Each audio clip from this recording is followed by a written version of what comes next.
Hello, everyone. Welcome to a wonderful Saturday morning. I am wide awake because I had two venti iced Americanos. I'm Andy, and welcome to Cafe BTW, a gaming morning podcast. We're back. We're on a little hiatus. As you see below, we have a guest. It's Adam with ReCade. What's up, Adam? Good morning to you, sir. Good morning, Andy. How's it going? Good. How are you? Welcome to the I'm doing show. good. Thank you. I appreciate being here. It's been a long time coming, so thanks. I really appreciate it. Yeah.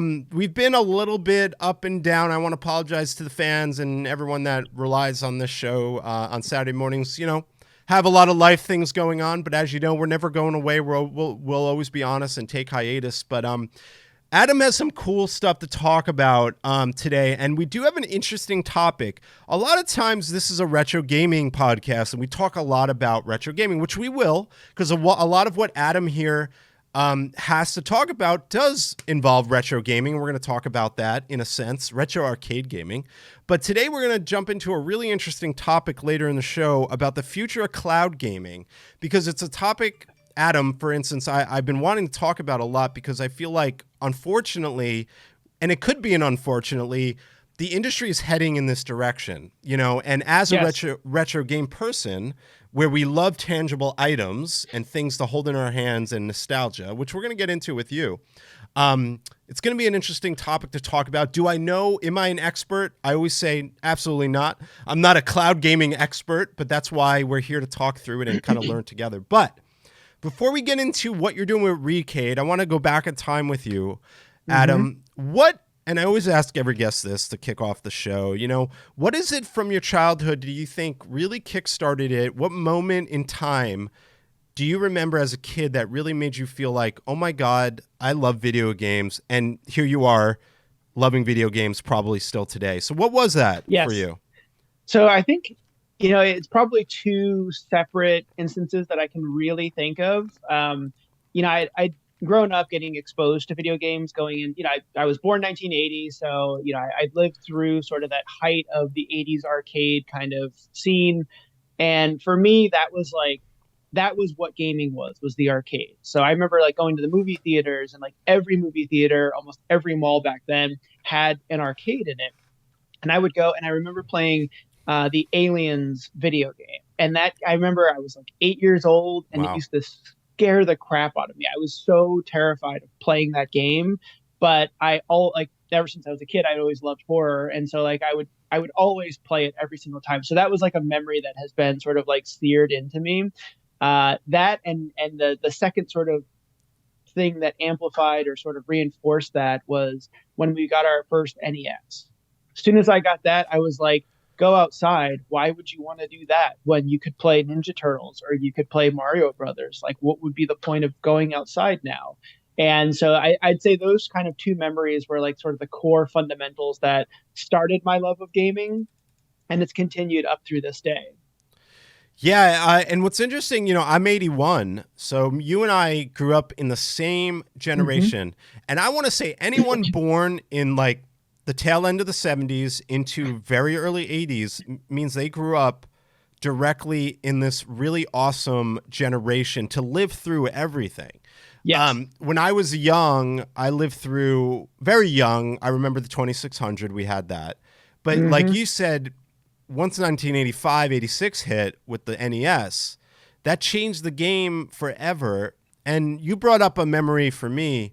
And thanks for sharing your story, Adam. Of course, I remember down the street, there were these twins, and they were named Richard and Robert. And Richard was like one of those friends you had back in the day that just was so good at every NES game. And I watched him beat Metroid, you know, and I was like, come over, he's going to beat Metroid for the first time.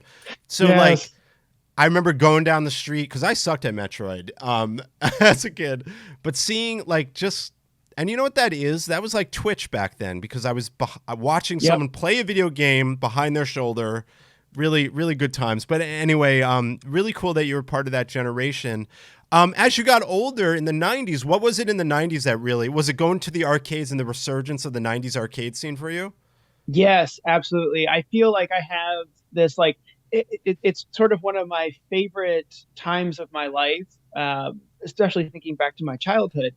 So in the early 90s, we moved to South Florida, and we lived in this community in Hollywood, Florida, that was right behind a mall that's no longer there anymore. Unfortunately, it has been destroyed. But there was this mall called the Hollywood Fashion Center. And we lived in a community that was kind of nestled right behind it. So from my front door, you could throw a rock and just about hit the wall that divided our housing community from the parking lot of this mall, and there was an Aladdin's castle there. And so I was like 10, Ooh, 11. Yeah, I ooh, was a like 10, classic, 11, classic arcade franchise. Wow. and I lived. I was a mall rat at that time, and I lived at this arcade. It was like I was there so much that I got to know all the other kids who worked there. So that, it was all like 16, 18-year olds that worked there. And I got to, I was such a mall rat that I hung out there so frequently that I got to know everyone there, and they would like let me help them fix the arcade machines. And when I say fix the arcade machines, I mean I'd hold the flashlight while they were like, opening up the machine and messing with the coin door or whatever was, busted on it. I'd help them clean the machines and things like that. And they'd give me free tokens all the time. And it was just Come a on, Heath. really amazing place to go and hang out. And I can Uh, always keep your eye remember open. walking through those front Logan, doors, and like as you're approaching, you're just hearing the cacophony of left. all the games in demo mode playing, and you hear this like symphony going on. And it's one of my like absolute favorite memories, and walking in there and just being like the possibilities, because it's like, sure, the games, only updated maybe every couple of months, and it would only be two or three games that would update. It'd be like the new version of Street Fighter or Mortal Kombat 2, or like, Yeah. just something completely different would get, shifted in. And it was, you would go and have these like unique experiences because sometimes the games were different, but also it would be depending on who was actually there. And you could end up having impromptu tournaments at Street Fighter 2 or Mortal Kombat or something like that. And those were things that just sprung up organically. And that like always just been favorite set of memories that I have Yeah. growing up. Yeah. I want to shout out, hey, Mikey loves retro, Manny, welcome to the show, Will, of course, and Tao, thank you so much for stopping by and hanging out with me and Adam today from ReCade, which we'll get into in a second. We're just kind of reminiscing. The early 90s, I was talking that, sure, home console games in the 80s and 90s were great, but there was nothing quite like the nostalgia of the arcade. And I have fond memories of going to two particular arcades in the 90s in New Jersey called Sports World, which my wonderful mod Genzo Chicken actually knows what I'm talking about because he's from that area.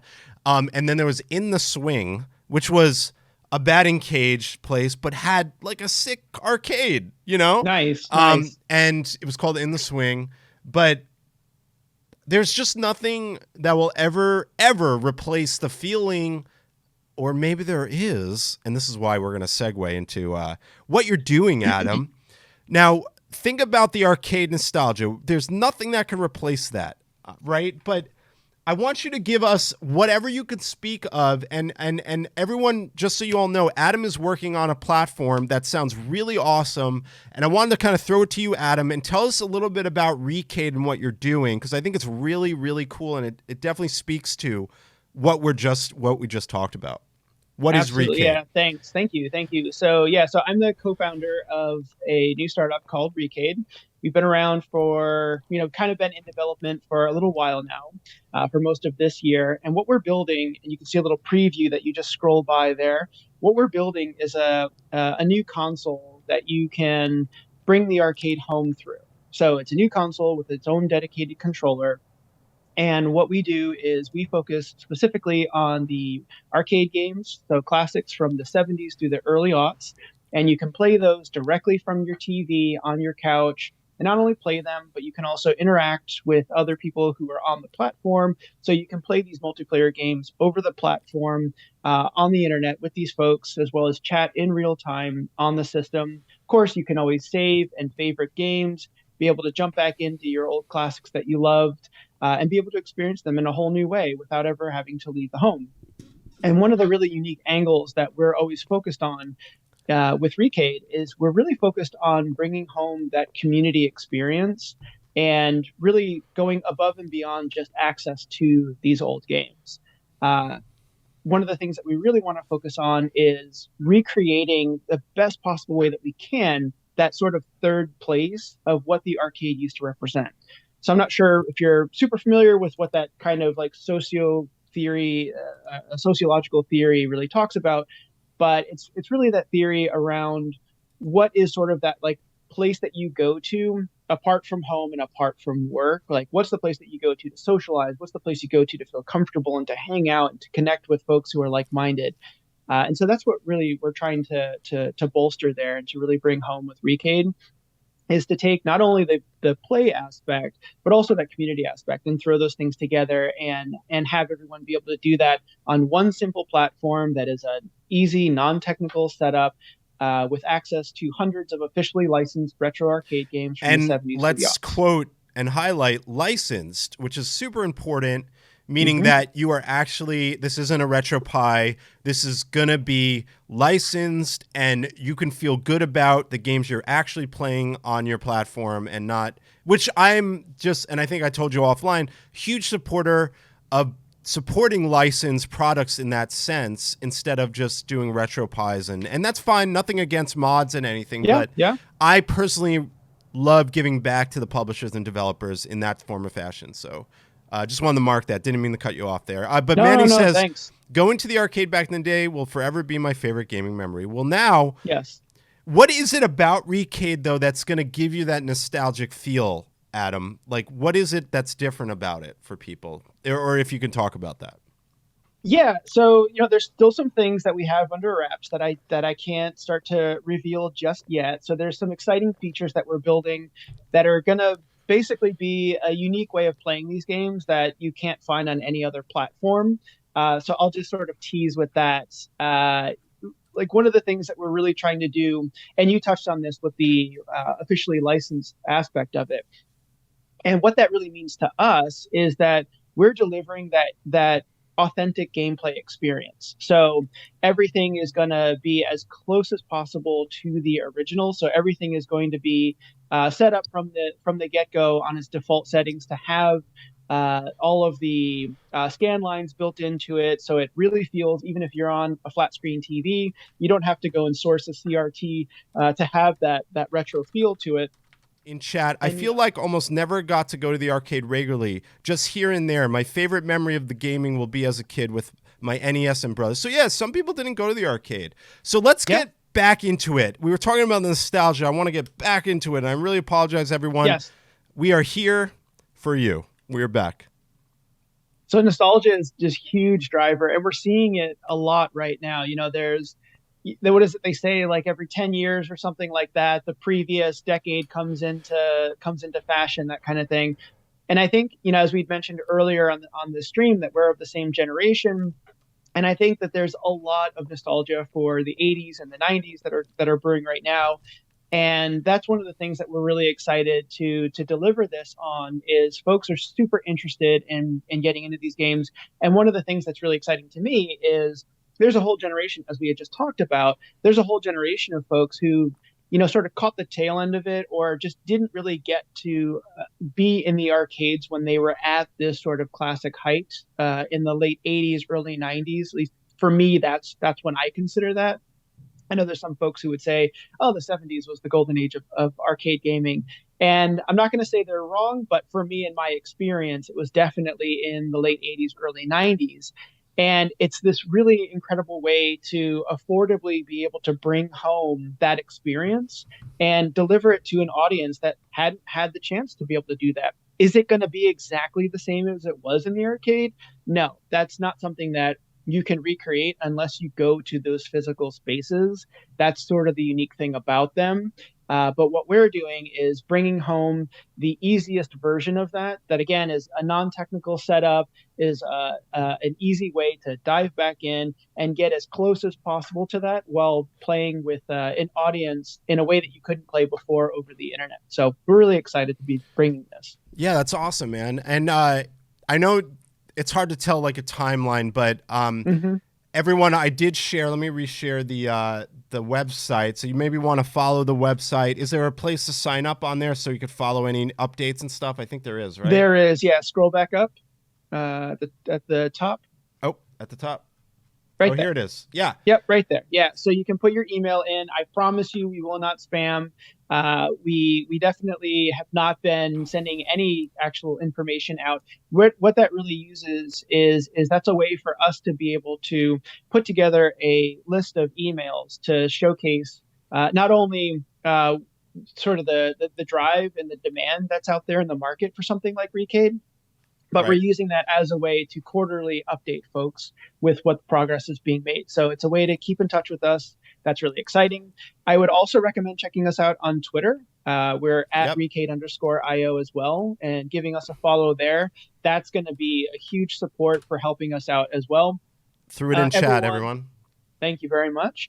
I'm also the face behind that account. So not only am I the co-founder of ReCade, I'm also the one that's driving our social media and really just trying to, build that outreach and build that community there. So giving us a follow on Twitter is going to be one of the biggest things I would say doing. It's going to go a long way. We really appreciate it. I know you hear on I watch a lot of YouTube, and so you hear on YouTube all the time, smash that like button, all those stupid cliche things. And I'd just say that it really does go a long way in really showcasing what the demand is. So the more and more we can build that audience, and the more and more we can get people excited about what we're working on, the easier it gets in the future when it comes to raising funds and all that kind of stuff to really take things to the next level. Yeah, and I'm really excited, Adam. And it looks like Cloud Breather asked, "Will the Simpsons arcade games be on there?" It's on our prototype. It's on Yep. the prototype. Manny says, "How many games are on one console, or how many games do you expect to be on one console?" That's a great question. So what we're doing in the model that we're using right now, and we didn't mention this yet, but we're building our own console with our own unique controller built into it. And the way that you would interact with the service is through a monthly subscription, and that gives you access to the entire library. So from day one, everything that's there, you get access to. There's no gatekeeping. There's no additional things on there that you would have to go through in order to access and play with your friends and with randos on the service. We're aiming to launch with about 50 or so titles, officially licensed, of course. And we have plans of going up past 200 at this point. And it really all depends on the enthusiasm that we're hearing from the audience. So it really depends on how much people are engaging with that and really just showing that they're hungry for something like this. Because at the end of the day, if I could back up a little bit and just kind of tell a little anecdotal story Yeah, about kind of the reason why I started ReCade in the first place. sure. I was really, I really wanted to play Narc.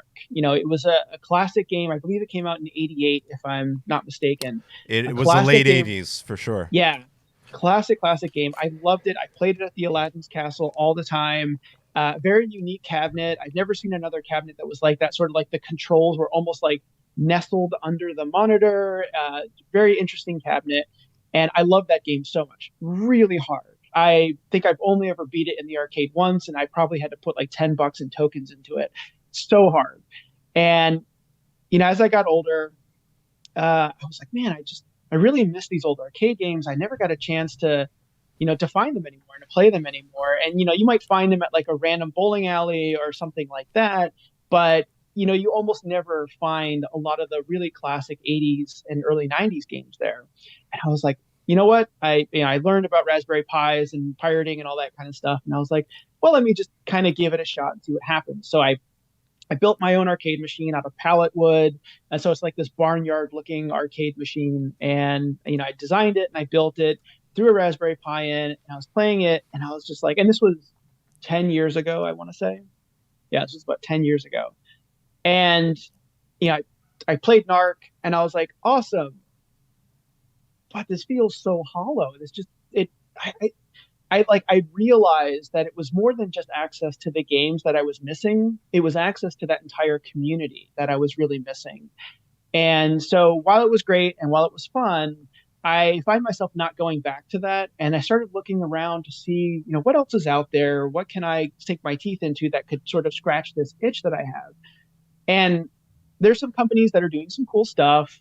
But at the end of the day, I was like, it's not ticking all the boxes for me. And it's not building what I want. And so that was really a lot of the inspiration behind why I started ReCade.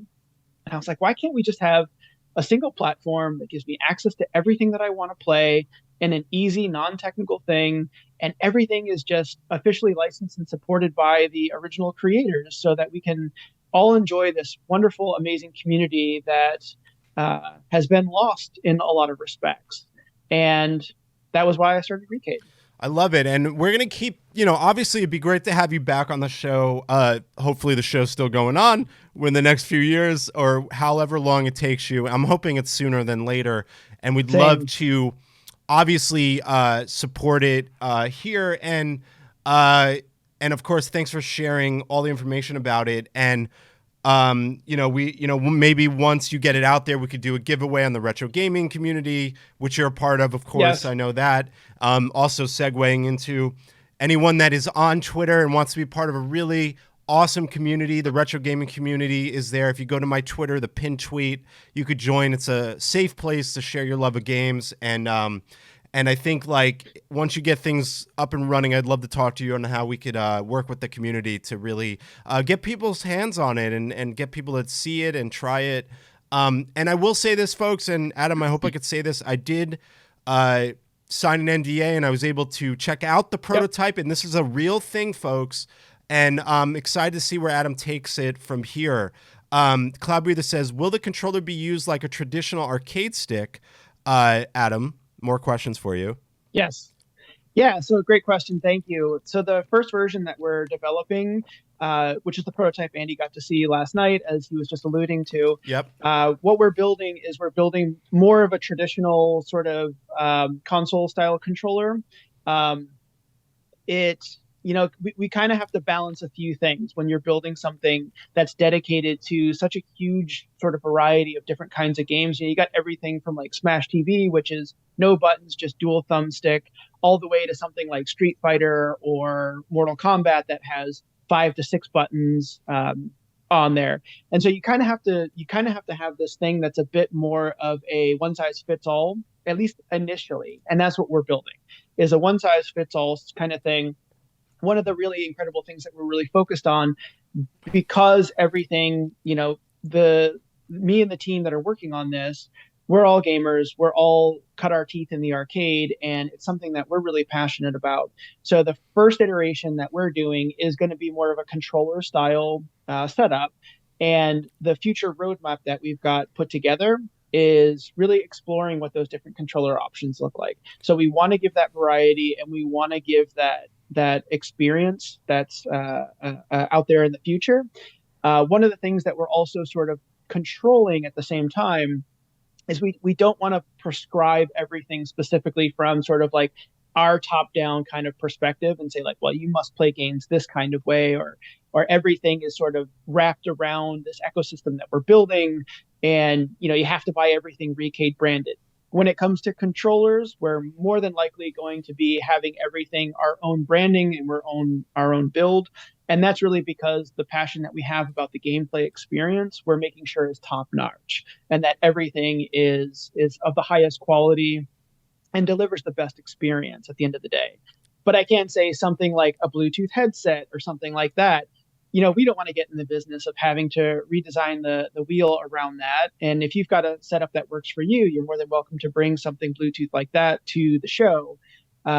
But yeah, for a controller perspective, we're starting off, you can see kind of on the image there that's showing on the screen, you kind of see a little teaser image there of what that's going to look like. So you can see that it's a controller style, a console controller style, and that's going to be the initial launch of what we're going to be working on. And then as things pick up and as we get more steam, that's when we're going to start exploring a lot more different controller options to allow that joystick and button with all that nice clicky goodness. In the future, of course. Light guns are also on the table as something that we're in the middle of developing. We kind of have a lot on our plate right now as far as that kind of development goes. But yeah, we're definitely looking to have a wide breadth of options for players. Yeah, and Manny said, which is a good note, no monitor cap kits, no resoldering, no replacing the power supply. Yep. This console sounds like a home run. Cool. I'm really hoping so, and I thank you for that comment. Again, I can't stress enough that we're a bunch of gamers who got together. Some of us are old friends, some of us just meeting for the first time. But we're a bunch of gamers who got together and said, how can we bring our love for arcade gaming? How can we bring that back? And what's kind of like the best sort of technology that we can tap in a modern sense to really get into that? And yeah, I think that's actually going to lead us directly into what the future of gaming looks like. You've already Yes, got that queued up. which is awesome. So like I want to say like I'm really excited. And again, everyone, I actually did see a prototype. So this isn't just like words that he's spewing out. He actually is working on this, and there is a physical there's physical tangible things being created for this. So it's really exciting, and we're going to keep that. And that's kind of like I wanted to take this topic as cuz what you're doing essentially is using technology to bring back the nostalgia in a really fun way. So I wanted to put this main topic for this episode is what does the future of gaming look like? That is such a broad question. There's a lot It of is. subjectivity behind it. And I think that when we ask that question, there's one thing that in my eyes is on its way to happening. And I actually not, even if I don't think it's the right direction, I honestly think that this is what's going to happen to gaming. And I want to talk to you. What do you think? What comes to mind, Adam, when I say cloud gaming? What comes to mind for you? Um, I think the biggest things that come to mind at this point really are concern. I think of, just in the recent news, you see, like the shuttering of services like Stadia. And of course, it wasn't the necessarily the cloud gaming aspect of Stadia that ended up shuttering that project. But I have concern over how the implementation is going to be. I have concern over uh, what the experience is going to be like because that's a driving force for us at ReCade, and I really am not sure. I think cloud gaming is there's it's going to be a part of the future of gaming for sure in some aspects. Because let's face it, being in business and building hardware, that's an expensive proposition. There's a lot of upfront risk that a company has to take because you have to develop this thing, you have to test it, quality control it, you have to get it manufactured, you have to get a a shell built for it, you have to package it, ship it to market. There's a lot of steps involved in that, and there's a lot of people that you got to pay in order to make all of that happen.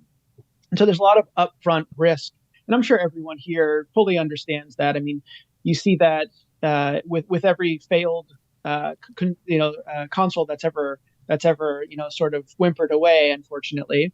And I can see from a business perspective why you would kind of want to go more in a cloud fashion because your risk is really about spinning up servers, excuse me, and about making sure that you have a high internet connection and all that kind of stuff. And so yeah, there's just a lot of concern for me around connectivity, and I know that there's also a lot of concern in the community around ownership. Oh What yeah, happens that's a when problem. yeah, and to kind of speak to the physicality of games a little bit, that was something that I, as a collector, was I loved, and it was like I can remember getting like my first copy of The Legend of Zelda on the NES and just going through the booklet on those things, which is like a dead art at this point. I mean, the booklets that you get now on like latest console games are basically like seizure warnings and in 5 different languages, and that's about it. You really don't get a whole lot of supplemental information to go along with those, which back in the day was a huge. I remember like I begged my mom to go to the local whatever Kmart or whatever it was to get a video game, and then like on the way home, I'm sitting there just like devouring the booklet that came with it, and it had like art and story and all kinds of like really incredible things that would go along with it, and you just don't see that kind of thing anymore. Um, and so I kind of think like there's room for that in a digital fashion, and that's something that we're exploring at ReCade as well. At the same time, it's, you know, I don't think cloud gaming is quite there yet, but I definitely think there's going to be a place for it in the future. Yeah, and I think for me, I want to say that one thing I love about cloud saving, I think that is cool because I can play Fallout 4 on my Steam account on this computer and then go to another computer and pick up where I left off, even though I Hmm. downloaded the game on a separate computer. So I love cloud saves, right? And I think Yeah. that's really cool. Now, what's really interesting, let's go back in time. You know, when you talk about cloud gaming, one of the early instances of cloud gaming was this service called On Live. Yep. Have you ever heard of this, I Adam? have. Yep. On Live was based in Mountain View, California. On Live's flagship project was cloud gaming service all the way back in 2012. The service was available through clients for personal computers and mobile devices, as well as through smart TVs and dedicated to video game console style devices known as On Live gaming systems. So, you know, when people think of cloud gaming, a lot of people probably had no idea that there was an actual cloud gaming as far back as 2012. And you say the word 2012, that's almost like that's a long time ago in a It's a sense, decade ago. especially Yeah, when it comes to technology. absolutely. So you got to say, whoa, that's pretty impressive in a sense that they were a little bit ahead of the time. Obviously, it didn't work out for them, but at the time they were releasing some really well-known console games to this. I mean, there's Just Cause, for an instance, but it was working. And then, of course, here's an example. This guy did an awesome review showing you how the product worked back then. And this is 2012, folks. This is way before people were thinking about it. And Adam, moving up that kind of time frame, one Hmm. I did discover, which was really interesting, and I'm probably butchering this, is Geikai. Yep. Geikai was what's interesting about Geikai is that before Sony bought it, it was a service just like any other. But what's really interesting about this company is that Sony bought this and turned it into PlayStation Now. Hmm. And PlayStation Now was something that was out not too long ago, and was also cloud gaming. And PlayStation Now, and here it is, they bought it for $380 million at the time, and then they turned it into PlayStation Now, where you were able to play. I think it was like you were able to play like on even a Vita. You were able to play cloud gaming, which was really interesting, and really interesting that Sony, of all people, got involved in this really early.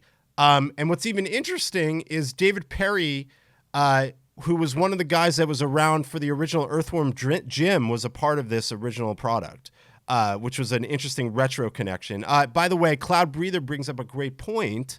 Cloud gaming is really only accessible in bigger areas to me, like in rural areas like mine. It never works, and that's true, and that's why Hmm. Stadia had problems because rural areas couldn't handle Stadia. Um, Yeah. Now, obviously, I don't know if you know much about PlayStation Now, but just so people know, I'm giving you a little bit of a history lesson here. Again, remember, we are not historians. We're just merely looking through the facts and the research that I've done. Um, but PlayStation Now was a service that was available, and I think it ended as recent as last year or this year.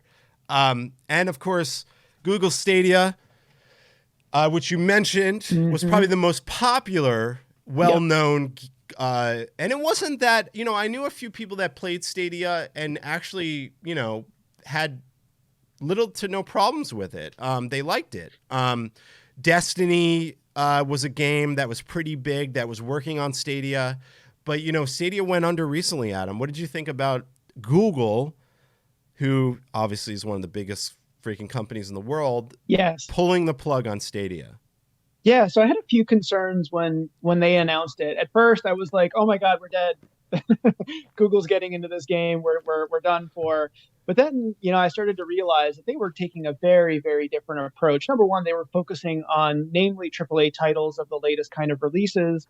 And, one of the things that they were really focusing on, which I didn't understand at the time and kind of still don't, and think that was kind of one of the reasons why it didn't get a wider adoption than it did, was they were building a platform where it was streaming only, and you had to pay full retail price of games that had been released on practically every other console at that point.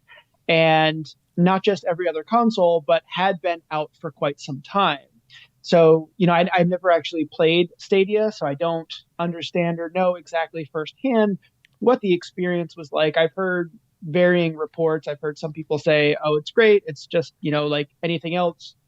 And I thought the technology was really interesting, where you could go from playing on your PC to then playing right on your phone. You could kind of just like take it on the go seamlessly, that kind of thing.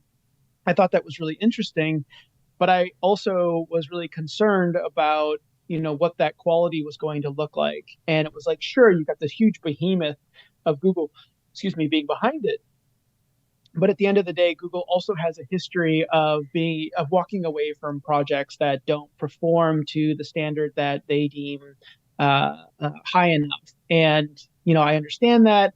At the same time, it also doesn't breed a ton of confidence in the consumer, because that Google can afford to walk away from something. They can afford to dump a few $1 billion into something and then walk away from it if it doesn't perform to their liking.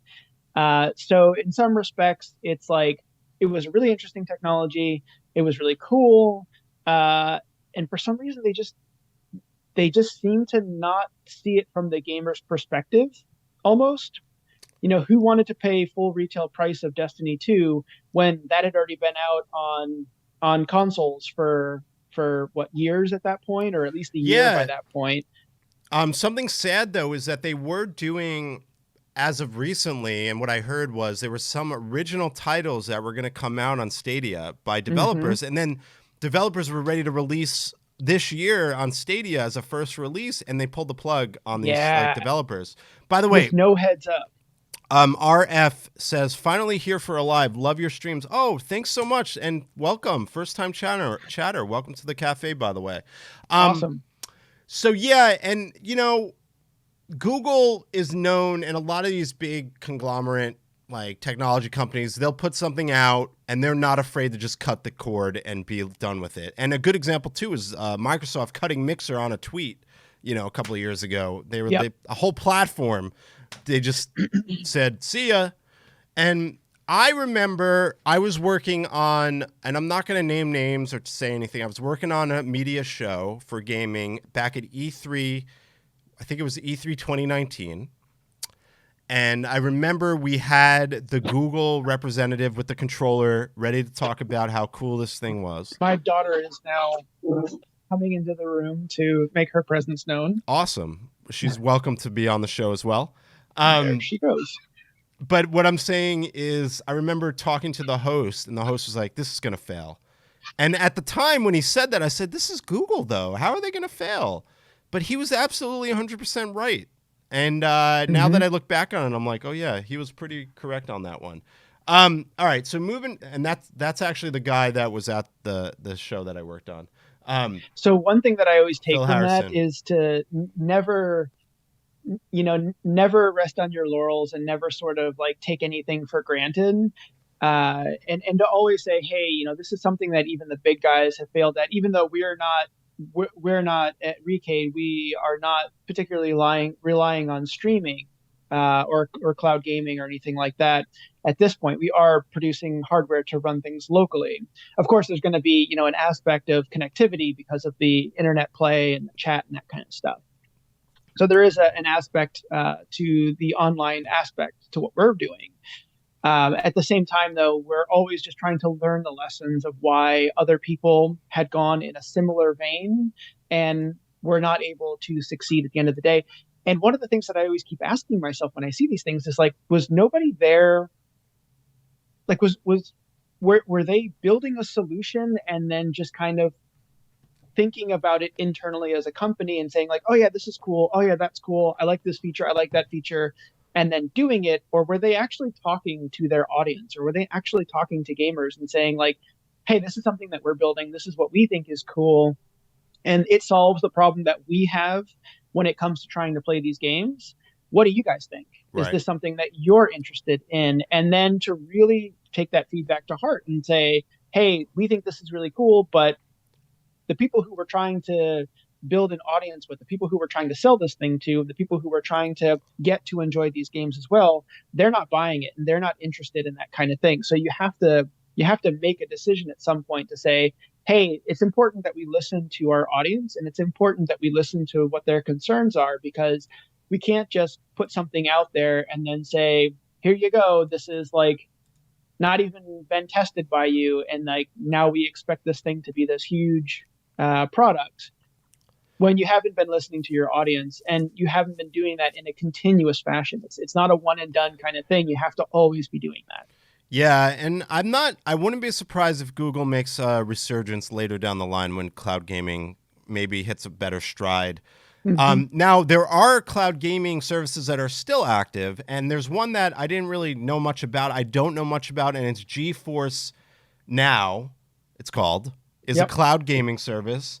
And then, of course, one other one that we probably should mention is Xbox Cloud Gaming, which they've been working on. And I've actually tried Xbox Cloud Gaming, where you could play an Xbox game Yep. on your phone, and it works. But Xbox is slowly integrating their cloud gaming, and I actually think that if there's anyone that's going to make cloud gaming a regular thing and maybe successful, it's probably going to be Xbox, because they've had so much success with Game Pass. They've really figured out, because if you look at the future, and we're talking about the future, Xbox is the perfect example of why the console is going away for major AAA console makers, because they've essentially given you the ability to play Xbox games on the PC now. So that means a PC gamer can play Xbox on their PC. You don't need an Xbox Series X. You can play your Xbox games on a PC. And I Mm-hmm. feel like Xbox is kind of leaning more towards cloud gaming. And I think that's why I'm seeing a future where cloud gaming is probably going to be the norm. And I don't know if that's a good thing. I don't know if it's a bad thing. But to be honest with you, I think it's a see and say, like, see what happens kind of situation coming up in the future. But I hate to say it, I think cloud gaming is the future. And no matter any way you look at it, that's just where technology is going. We're on our phones. We're downloading stuff. We're downloading applications. We're not having more than, you have your phone, you have your computer and your TV, Adam. Back in the day, we had a record player, a CD player, a TV, a VCR, all these things detached from everything. And now it's happening in gaming. Things are getting, there's less use of the hardware and more use of the software. And as internet power becomes stronger and better, but then the problem, especially for a retro collector, is what the hell are we going to own? Because all you're doing is having the right to own something. It's the right to own something, and what if that company goes out of business? Then you're out of luck. So time will tell. And I did want to quickly. And by the way, there's this other cloud service I had no idea existed called Shadow. Oh, I've never heard of this one. This one is another one that I've never heard of. And don't. I just don't know much about it, but it's called Shadow. You could look it up. It's another cloud gaming service. So there's a lot. There's a lot that we don't even know about, and this one exists. It's called Shadow. It's a PC in the cloud, pretty much. But what happens? Oh, go ahead. Oh, no, I was just going to say, I think one of the really exciting things about cloud gaming, I'd say like one of the bigger upsides for me is the ability to be hardware independent, right? So you can have kind of like an Acer Chromebook or something like that, and you don't have to have some like super powerful rig anymore, and you're basically just streaming, a video file at that point and sending output of what your controller is doing, and it's really all about the latency at that point. And that's like an exciting thing. It's like, hey, I don't have to have these like 40 different systems now. I can play a bunch of stuff on this one kind of sort of setup. And so I think that's an interesting thing, whereas you can be much more hardware agnostic at that point. That I True. would say is like a really exciting thing about cloud gaming. And that's kind of one of the things that we're also doing in ReCade is being able to package all of these different arcade games into one kind of system. At the same time, though, yeah, there's a lot of challenges when it comes to making sure that you have the not only a fast internet connection but also a steady internet connection. And as one of the commenters had pointed out earlier in the stream, you're not going to get that everywhere, right? So Yeah. you're going to be in more rural places, and it might not be a thing at all. And so there's kind of like a level of technology that has to line up sort of across the board that in some respects is out of the hands of some of these people who are developing these services. Um, and at that point, it's just kind of like making sure that everything is lining up to provide an enjoyable experience. Because at the end of the day, uh, it's going to be the consumer and it's going to be the person who is putting down their credit card that's going to determine which technology wins. And I think you see that with something like Google Stadia, and there's a prime example of like, hey, people didn't believe in it, people saw a ton of flaws with it, and decided they weren't going to buy it. It could have gone the other way because, it could have been like, hey, this is the future. So everyone just rushed to pay for it. And then all of a sudden, Stadia becomes the number one thing. Everyone uses Stadia, and, you start seeing everyone else going out of business. But the consumer has a lot of power when it comes to determining what is going to be the next big thing.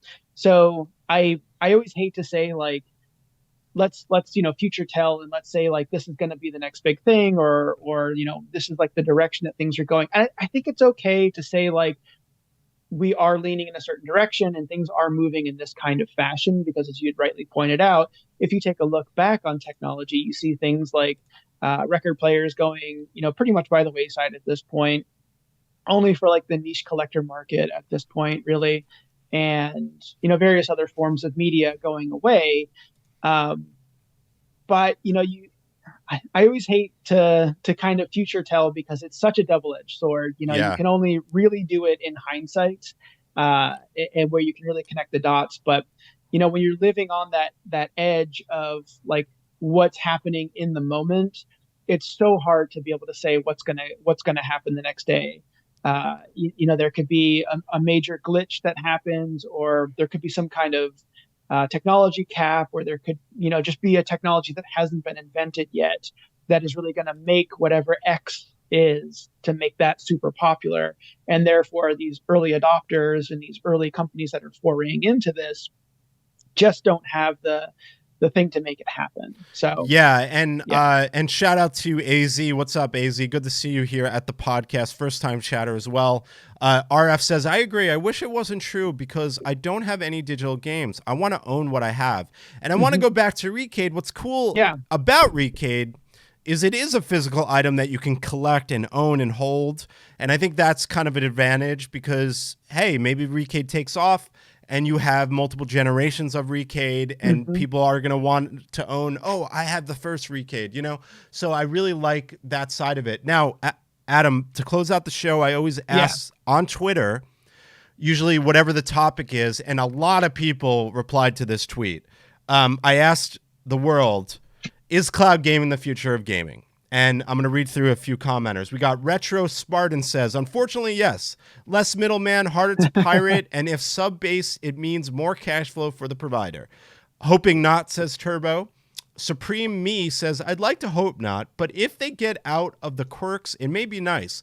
I grow wary of the internet or our CMOS batteries, forgetting we digitally own something, though. My digital catalog of games is quite vast. Another Scanline says, I think it's here to stay, but not to replace. Latency for games that require quick reaction is going to be there. I say this is a subscriber to Game Pass. Disclosure, my employer pays for it as I work for MSFT on something unrelated, and which is awesome, by the way. Okay, shout out to your thing. I hope not, says Matthew. Trevor says, here's my answer, and it's no.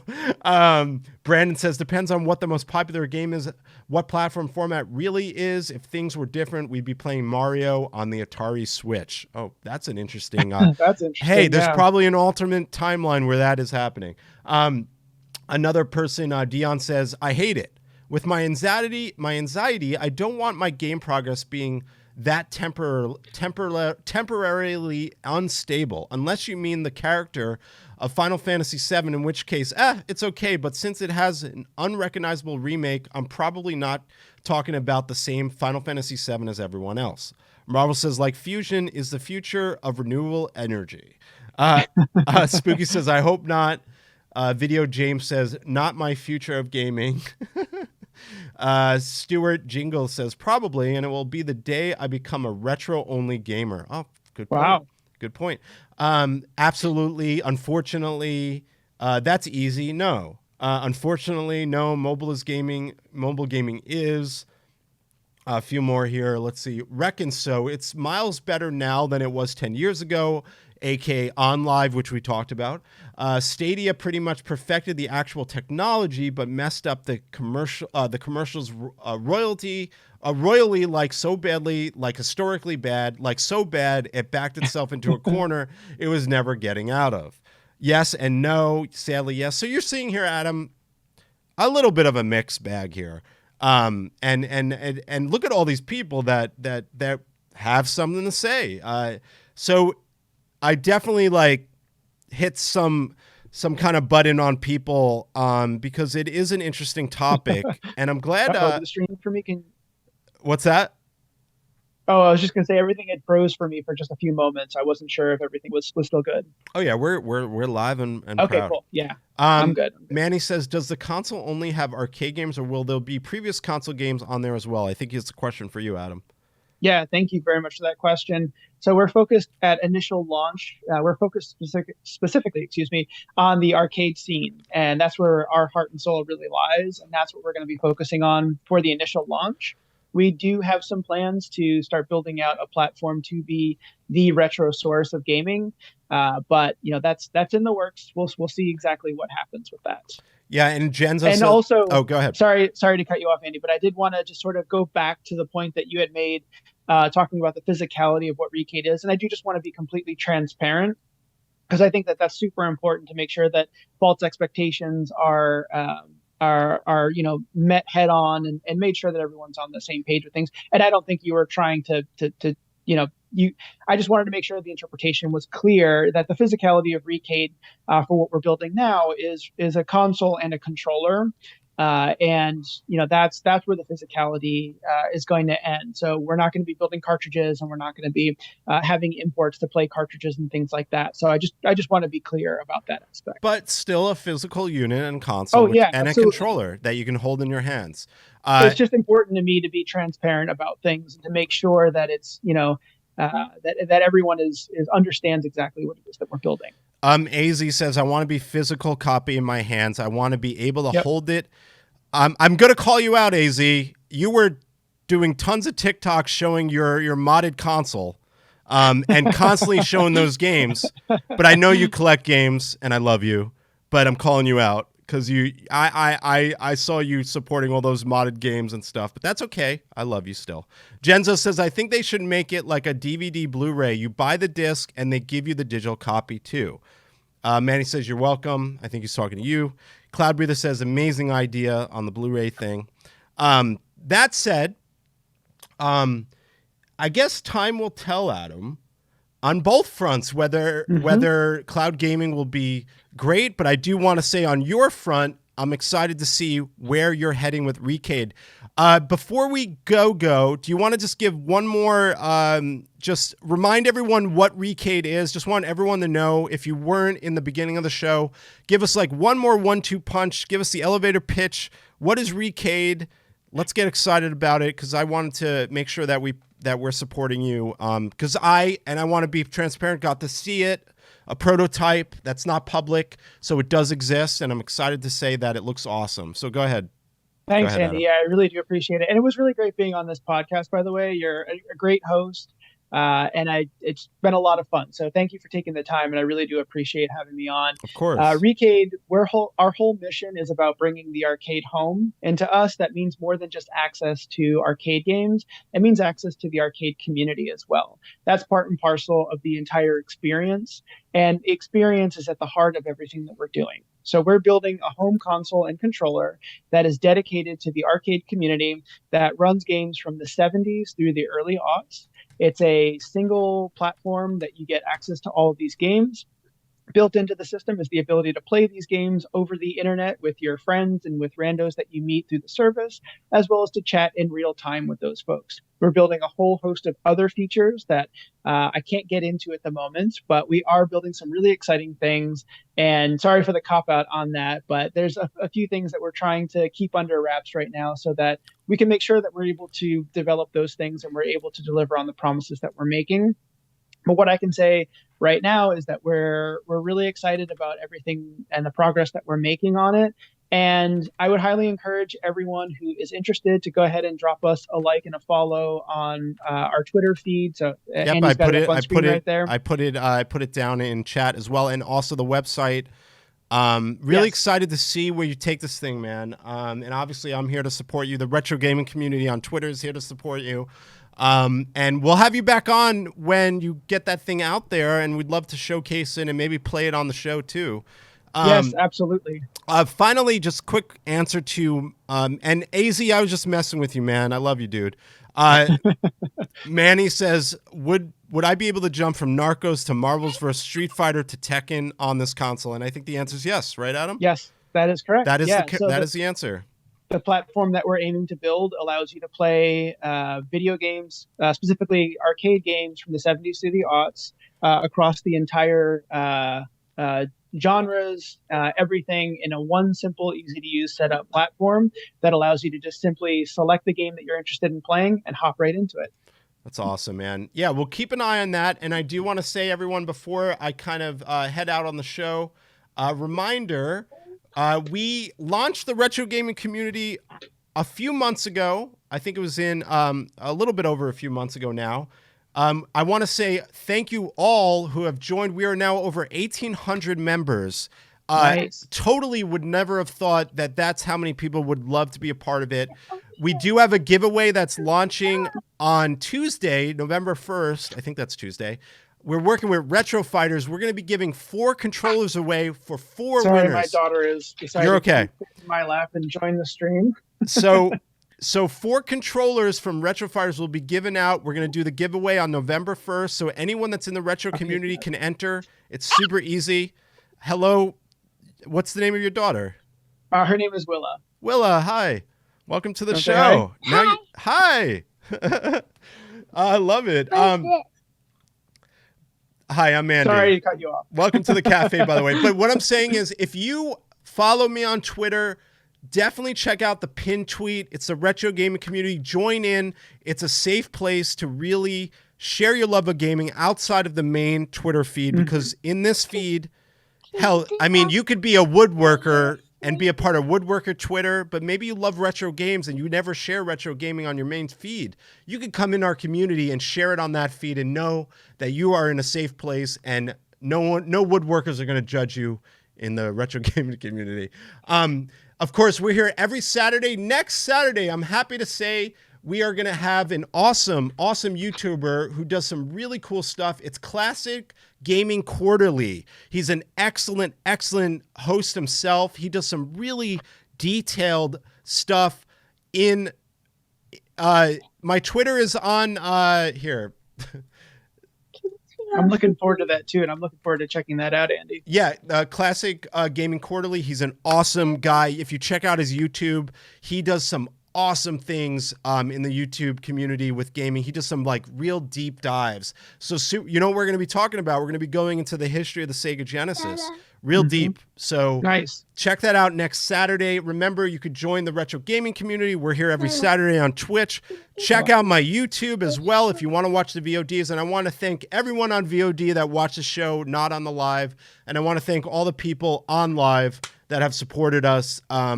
It's been awesome. I want to say, Adam, this is the 92nd episode of Cafe BTW, a Gaming Morning Podcast. We are 8 episodes away from 100 episodes, and that in itself is amazing. I can't believe I got that far. So Time to throw a party at that 100th episode. we are going to be doing something special for that episode, but I can't believe that we're closing in on 100 episodes. I don't know if it's going to make it to the end of the year, but we're close.